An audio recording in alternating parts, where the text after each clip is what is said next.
Well, 20 years ago, Hurricane Katrina roared ashore, forever changing the landscape of southeastern Louisiana.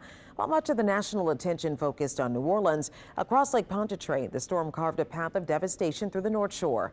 Tonight, Mike McDaniel looks back at the storm's toll and how it still shapes disasters planning today. You can see this very well-defined eye getting closer and closer to southeast Louisiana. As it kept getting larger, I've never have seen a storm of that magnitude and that size. It wasn't the levees, it was the wind, the surge, and the silence afterwards. When you looked at it, it was the entire Gulf of Mexico, and I knew we were in trouble then. In St. Tammany Parish, communities like Slidell, Pearl River, Lacombe, and Mandeville were blindsided by the force of Hurricane Katrina. To us, it was another hurricane fixing to hit. We'd be able to handle it. As we found out later, it was a once-in-a-lifetime event that I'd never want to live through again. Living through it was tough for those who chose to stay and those who had to, like Slidell Police Chief Randy Fandle, who was a sergeant with state police at the time. It was pretty surreal. I mean, I can remember driving on I-10 and seeing people climb the fences to get on the interstate side looking for some help. The basics, electricity, water, sewer, were wiped out. Much like the nights that followed, communication was completely dark. Couldn't communicate, phones were all down. We had satellite phones, they didn't work. Former St. Tammany Parish President Kevin Davis says thankfully a lot of folks took evacuation pleas seriously. For those who stayed, many needed help. There's quite a few memories there that kind of stick with me about it.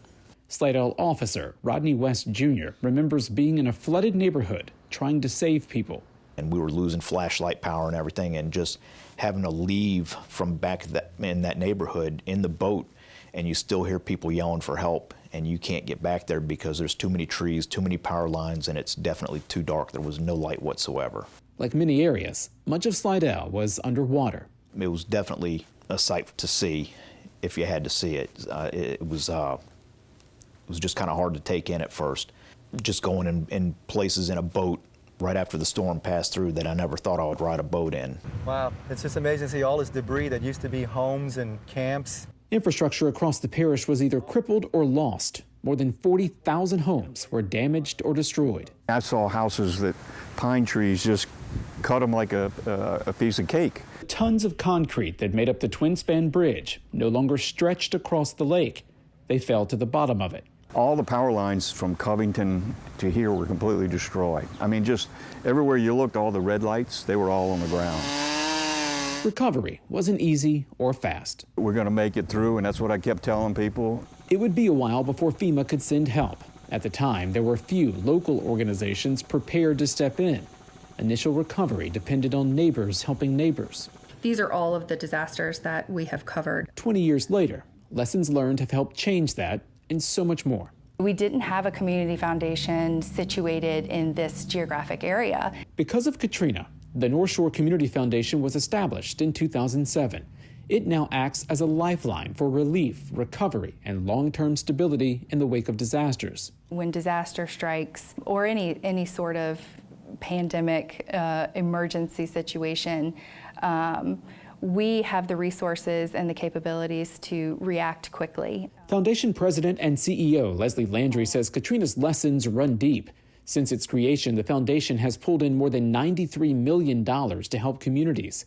More than $1.5 million helped with Katrina recovery in 2008. There's no one natural disaster that's ever the same, but we've learned so much on how to respond and what to when a storm is in the Gulf, and be ready to strap our boots on and get to work. It also meant a new way to work for law enforcement.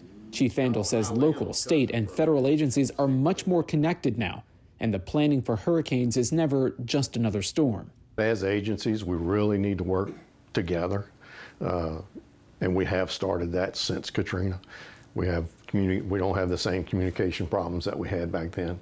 Parish leaders say revised emergency plans, upgraded infrastructure, and improved access to resources have put the parish in a much better place. The twin-span bridge was rebuilt and renamed Frank Davis Naturally Nollins Bridge in 2015 after the longtime WWL personality.